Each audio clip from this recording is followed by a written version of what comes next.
Today I'm down here at the range shooting my Smith & Wesson model 442 38 Special Airweight. Now this gun comes equipped with a fixed rear sight, synthetic grip. The overall length is 6.31 inches. The barrel on this 442 only measures in at 1.7 inches, which is a very short barrel, and it does create quite a kickback. You do have a lot of power in a very short barrel. You do feel the intensity of this round. The weight empty is only 15 ounces. I personally use this gun for personal protection for one reason only, and that's because every time you pull the trigger, it will shoot. Even in a situation where you have bad ammunition and the round does not go off, you just pull the trigger and it will chamber you to the next round. I know that you sacrifice your ability to carry ammunition. It will not take any more than 5 rounds, but I feel given in a life and death situation, I would rather know that it's not going to jam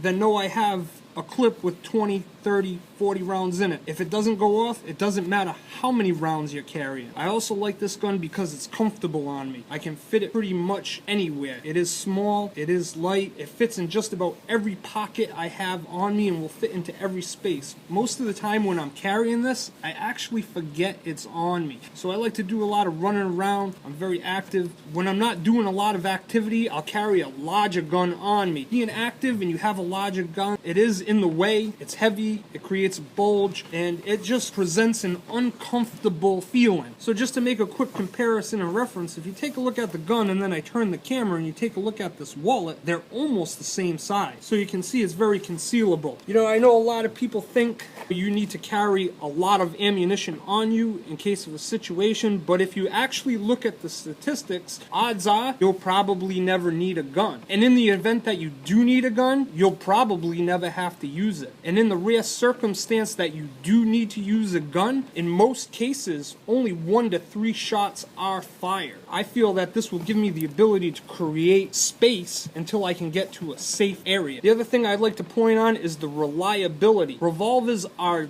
definitely, without question, the most reliable gun out there, and that's just because they have less moving parts. Anytime you have a gun with less moving parts, you're going to have a more reliable gun. One thing I did notice that I don't like is that it has a 12-pound trigger pull. That's heavy. When you pull the trigger, you know it, and you really have to put some effort into it. And then when you go to reset on your target, you sometimes can create an issue. It is a very smooth trigger, but it's not a very light trigger. You may notice yourself pulling to the right or to the left trying to pull that trigger, which I think does make a big difference. So let's get this on the range and see how it performs.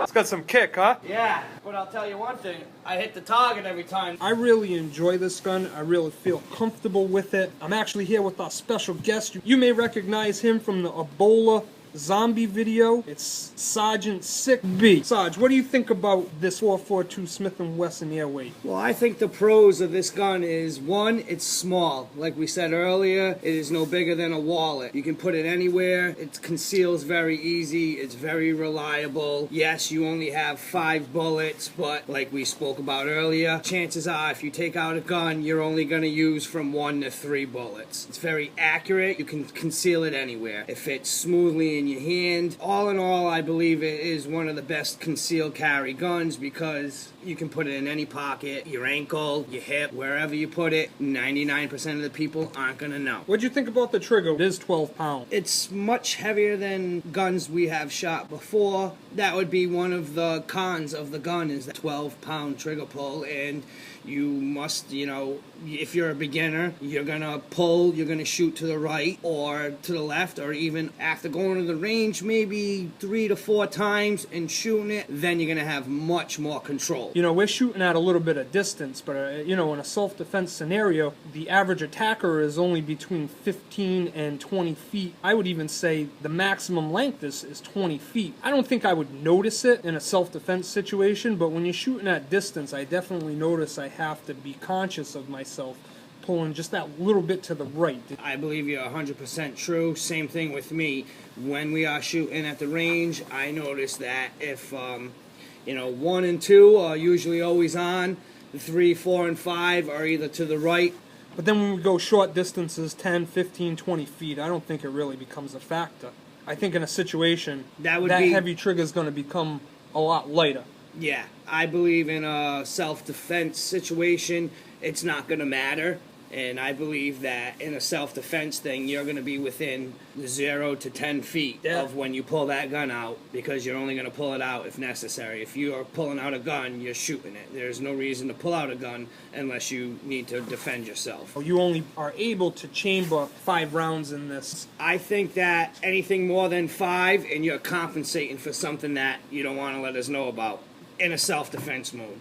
I don't think you'll ever need more than 5 bullets. I think pulling the trigger more than 3 times in a self-defense mode is overkill. Yeah, exactly. You're not carrying this gun because you're anticipating a shootout. Or the self-protection. Right, the zombie apocalypse. This is more of a gun that, somebody or a couple of people are imposing a threat on you, and you need to create space and defend yourself and get out of the situation quick.